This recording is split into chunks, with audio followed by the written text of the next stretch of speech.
This video is brought to you by Surfshark VPN, who for years have delivered humanized privacy and security solutions to safeguard your data and privacy online. Virtually travel the world, browse privately by encrypting your internet activity, block ads and malware that get in your way, and much more thanks to their easy-to-use tools. Plus, get an extra 4 months when you sign up using offer code SKILLUP at checkout. More details after the video. On July 30th, 2016, an aspiring game dev by the name of Young Bing released this video on YouTube.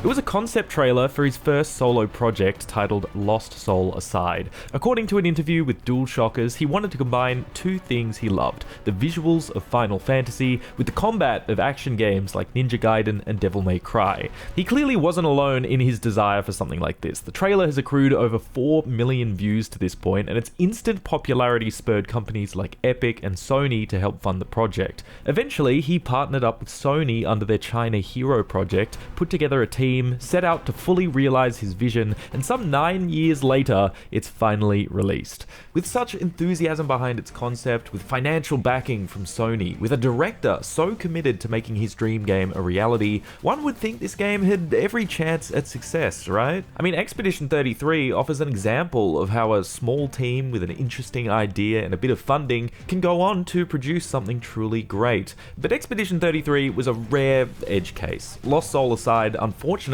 represents the more common story, where even with all the ingredients and a passionate team, it just doesn't come together in the way everyone hoped it might. To be fair, passion does get you some of the way there. This guy set out to create a game with nice visuals and cool combat, and in some ways, I think Lost Soul Aside delivers on that. In terms of raw fidelity and sense of scale, I'm quite impressed by what this small team was able to achieve here, and I feel similarly about the combat. It offers a ton of expression between its selection of weapons and their associated skill trees, enough to satisfy any character action game fan.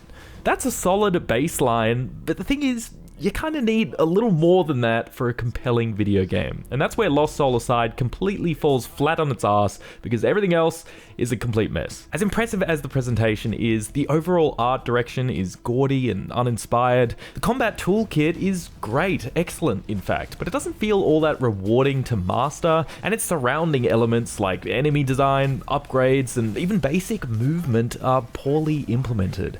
Perhaps worst of all is its story, which is just complete drivel. While likely not the thing you're expecting much from in a game like this, its repetitive structure, verbose writing, dull characters, and scuffed audio mixing make this feel like a rather sloppy product, certainly not one that justifies its AAA price tag.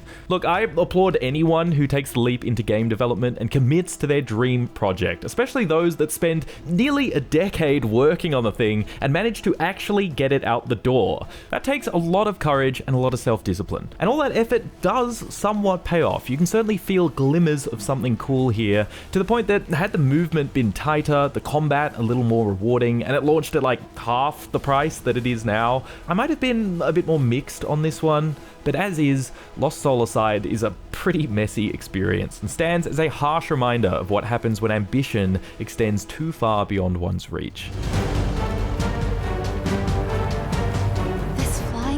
Can talk?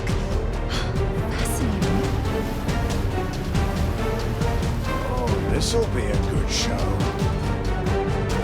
Lost Soul Aside tells the story of a world where thousands of years ago, aliens descended upon Earth. Some sided with the humans, others didn't, causing a war between them. And with the godlike powers bestowed upon them by the good alien leader, mankind was able to trap the bad one in a parallel dimension or something. Fast forward to the current day, where somehow he has returned. His minions have begun stealing people's souls, since that'll apparently release him from his prison.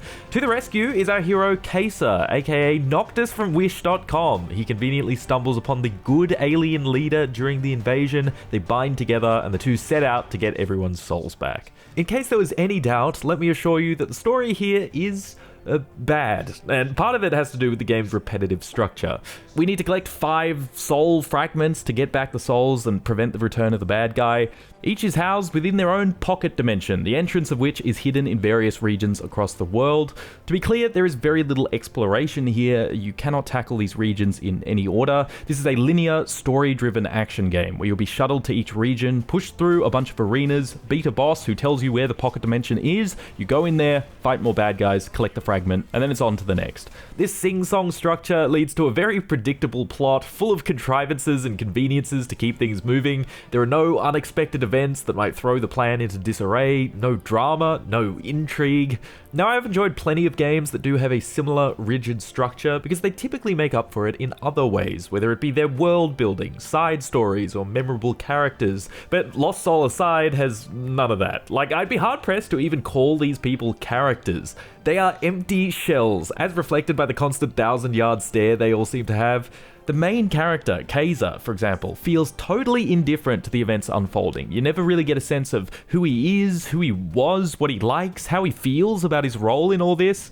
The fate of the entire human race rests upon his shoulders, and yet you never get any shred of fear or anger or self-doubt or anything from him. His primary motive is to save his sister, since her soul was one of those taken, but I don't recall a single time he even mentions his sister in this story. You learn nothing about their relationship. All you get are some very brief flashbacks of her just, I don't know, being cute, I guess. Don't worry, dinner's on me tonight. The pocket money I gave you is able to cover fancy meals. Well, no, but I have friends in the right places. The other characters are also barely worth mentioning. They serve no purpose other than to spout grandiloquent dialogue in an effort to make events sound epic and important, but it all just devolves into meaningless word salad. Also, the English dub that accompanies all this is not good. You've likely seen clips of it on Twitter, but in case you haven't, here's the main one going around.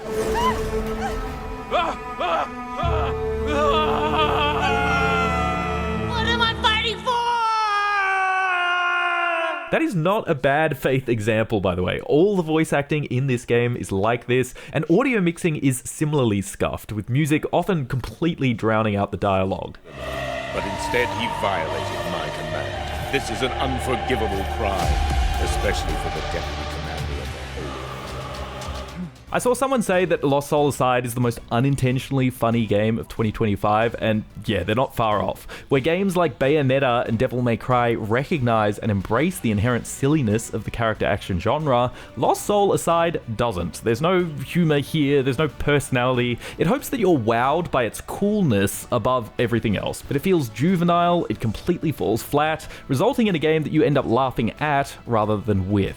Clearly, storytelling was not top of mind during development of this game. This team's main priorities were presentation and combat, and like I said in the intro, in some ways, they've succeeded in delivering that. Despite appearances, Lost Soul Aside is not an Unreal Engine 5 game. It's actually running on Unreal Engine 4, but it still looks pretty great even by today's standards. I would say this is especially true of the environments. Yes, there's every chance a lot of these assets are store-bought or whatever, but that doesn't matter a whole lot to me. My metric for whether I think environment art is good or not is very simple. Does it make me want to slow pan around my character to take it all in? For Lost Soul Aside, the answer is yes. The environments look quite nice in their detail, lighting, and particularly their scale. These aren't large environments by any stretch, but they do feel big, with distant mountains and ancient structures dwarfing the surrounding landscape. Even with Unreal's tools, creating environments like this isn't easy, particularly for a small team, so I applaud their efforts here.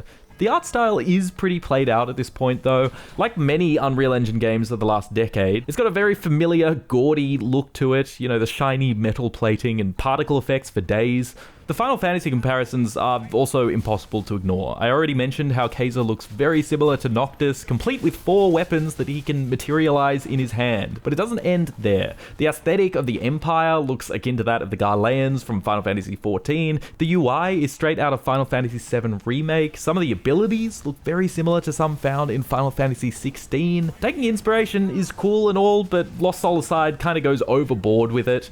On balance though, I think this game looks pretty good, especially considering it's made by quite a small team, and on my machine it ran rather smoothly aside from a couple of hard crashes, though I've heard mixed reports on that, so your results may vary. What I will say though is that simply moving through these spaces feels awful. No doubt you've noticed a strange sort of lag occurring when I'm running around. Believe it or not, that's got nothing to do with frame rate. That, dear viewer, is just how the game plays. See, whenever you're running, not sprinting mind you, just the default run for some reason, the camera is sort of constantly scooting forward to keep up with the character. I think it might be because it's attached to the player model and his run animation has him lurching forward with each step or something. Whatever the case, it does not feel good. And that weird movement stuff extends to the jumping as well. Never on this channel have I had to criticize a game's jumping, but I'm forced to here because it's just that bad. The start of your jump feels kind of fine, but then you're pulled down very quickly as if gravity has suddenly tripled. There were multiple occasions as well where attempting to double jump across a small gap would just immediately suck me down into the abyss, preventing me from crossing. The main reason I point this out is because it has knock-on effects on platforming segments, of which there are a lot of, so all of these just feel extremely janky and often very frustrating to deal with. These platforming sections are nothing special, by the way. You could rip all of these parts out of the game and it'd be much better for it. And to be honest, their existence doesn't even make much sense anyway, because it's regularly shown that the hero can just fly over terrain whenever he wants.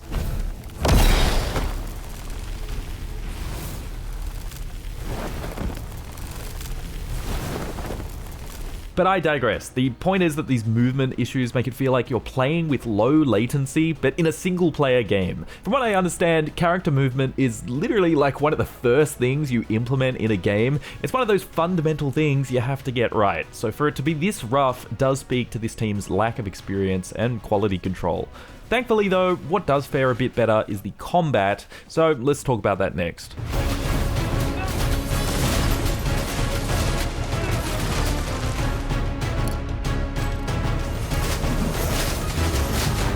Combat is far and away the strongest asset of Lost Soul Aside, in large part due to the sheer breadth of your combat toolkit.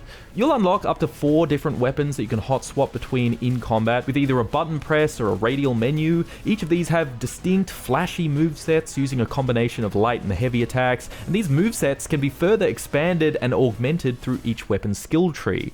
The skill trees are pretty decent. For the most part, it offers meaningful additions, some of which can quite drastically enhance your playstyle. Like for example, this node in the pole blade tree, which lets me summon a tornado if I hit the trigger right after my launch attack, and another node allows me to fire my pole blade into the tornado to summon additional tornadoes around it.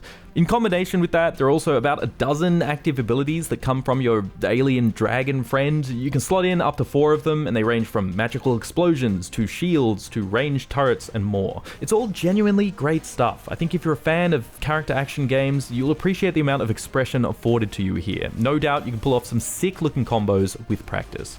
All that said, as impressed as I am with the breadth of this moveset and the spectacle of it all, it too kind of falls short in some aspects.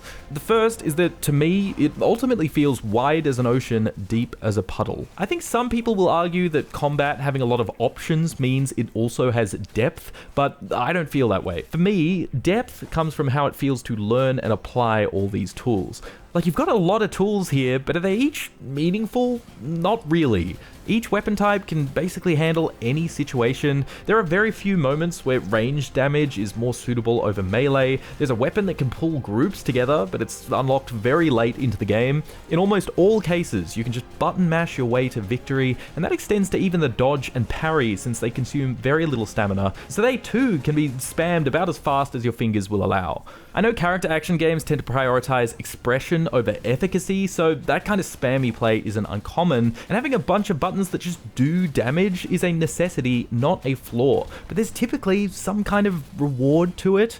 Lost Soul Aside doesn't have that. There's no combo counter, no S-rank score to chase. Stringing together an unbroken combo, weaving between all your weapons, doesn't feel like it does meaningfully more damage than just sticking to one of them. It's implied that your active abilities charge faster from combos, but it's not explicitly clear that that's happening, and the abilities themselves aren't hard-hitting enough to feel that impact.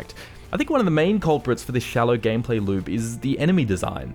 Typically, juggling an enemy means they don't have a chance to hit back, which is really important in a game where enemies are even remotely threatening. But enemies here are not all that aggressive, they don't do a lot of damage, you've got plenty of potions that restock at every checkpoint, and like I said, when they do attack, they're incredibly easy to counter. They aren't a test of skill, they're a test of attrition, overly reliant on spongy health bars to give the illusion of difficulty. That is especially true of the boss fights. Like, yeah, some of them look cool, but they're mechanically very simple, and like many things in Lost Soul Aside, absolutely outstay their welcome. Like, there's one boss that I fought toward the end that was just excruciating. Like, no joke, this fight was a full 20 plus minutes of just wailing on this thing, interspersed with some mob waves, followed by the most tedious final phase of all time. We have to wait around for this dude to throw a move so I could hit his head a few times before waiting around again and repeating this process for like 10 straight minutes. The only real combat puzzle that exists here is in the elemental weaknesses when enemies have that, but it's a mechanic that feels rather awkward to engage with on account of how weapon upgrades work. So for each weapon, you'll unlock versions of them with different elemental affinities, and these can be used to deal extra armor damage to enemies weak to that element. The Fire Greatsword is good for breaking armor on enemies weak to fire. You get it. You're also slotting upgrade components into these weapons for passive stat boosts, and you can slot in up to 6 of them. The problem is that you need to manually re-slot back in those 6 components if you want to use them on a different weapon, since they can't be shared. These upgrades are also actual visual adornments that you can reposition, scale, and rotate however you please. That's kind of neat, except for the fact that you now have an extra menu for every one of those 6 upgrade components every time you want to switch to the same weapon of a different element. You might say, well, there's 4 weapons. Just equip 4 weapons of different elements so you swap to the right one in combat. And yeah, that works great when you've got all of those. But that doesn't happen until like 10 hours into the game. So for most of the game, if you want enemies to feel less spongy, you've got to regularly swap out 1 or 2 weapons mid-fight, reassign upgrades, and potentially do it all over again in the next fight. By the way, there's also no indication of what elemental weaknesses you might be up against next, so there's just no way to prepare in advance.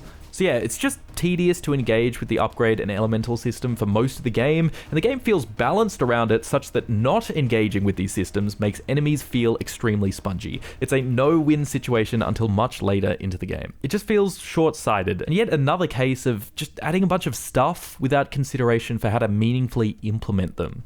Related to that, I have to mention the visual noise that's going on basically all the time. I mean, the gameplay speaks for itself, really. Some of the abilities you throw out are overly blinding, as are many of the moves from the bosses. Put those two things together, and it makes it very difficult to make heads or tails of what's going on, which further incentivizes you to just spam buttons rather than bother with any sort of strategy.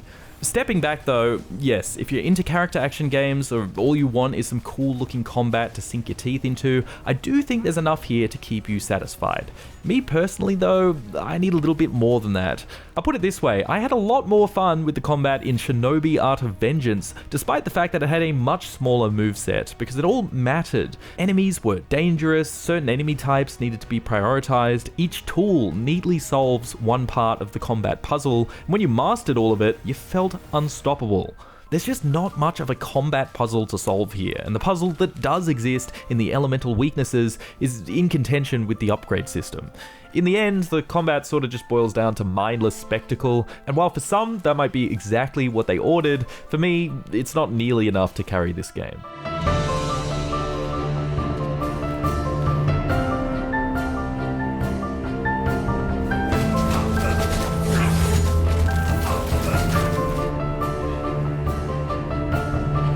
This has been a pretty brutal deconstruction of Lost Soul Aside, but I want to be clear that I really take no pleasure in it. This began as a passion project from one dude who just wanted to create something that he wanted to play. And you can feel that passion here. You can feel that love for all his favorite video games coursing through this thing. Perhaps a little too much at times, but to funnel all that inspiration into a complete, mostly playable video game is a feat on its own, and I don't want that to go unnoticed. Sadly, it's just not a very good one. One of the common things you'll hear industry veterans say when talking about getting into game development is to not make your first game your dream game. They say that because you're unlikely to possess the skill and experience to do it justice. I think that's exactly what happened here. This developer and this team were just ill-equipped to handle a game of this scope.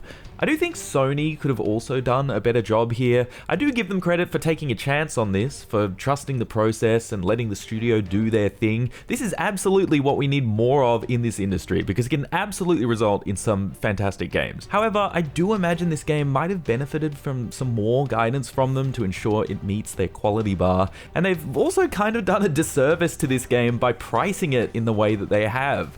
Like, they put this at a premium $60 US, a whopping $110 here in Australia, mind you. I mean, a Final Fantasy game with character action combat basically already exists now with Final Fantasy 16. Now, I personally wasn't a huge fan of that game, but I can't deny that its story, voice performances, art direction, music, and spectacle are all heads and shoulders above what Lost Soul Aside offers. And Lost Soul Aside costs $10 more than that game. Like, that just doesn't make sense. Someone at the top should have known that that price tag would have put this in direct competition with other AAA games like it, setting unfair expectations for a game that qualifies as AA at best. So I am sympathetic to this team. I recognize the ambition and work ethic of their director, who devoted himself to this passion project for nearly a decade, and I think it's really admirable that Sony stuck by this project for all those years. With some poor choices and oversights by both parties, the end result is unfortunately a very rough video game, and definitely not worth the cost of entry. I do not recommend Lost Soul Aside.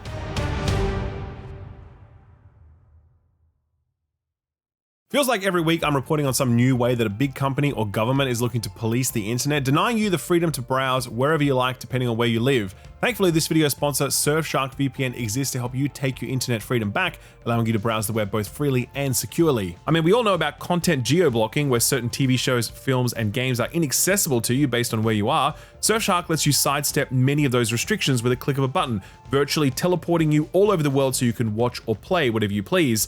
But there's also the online shopping angle too. I mean, regional pricing is a thing, and depending on what you're buying and where it's being shipped to, certain online retailers won't let you make purchases depending on where you're located. Again, Surfshark lets you quickly and easily get around many of those restrictions so you can buy what you like and get a good deal while doing it. Of course, there's also the security angle. Surfshark encrypts your data, making it safer to browse the web, and their dedicated antivirus or alert tools take security to a whole new level, protecting you from viruses or malware and notifying you if a large-scale hack occurs that may leave your data exposed.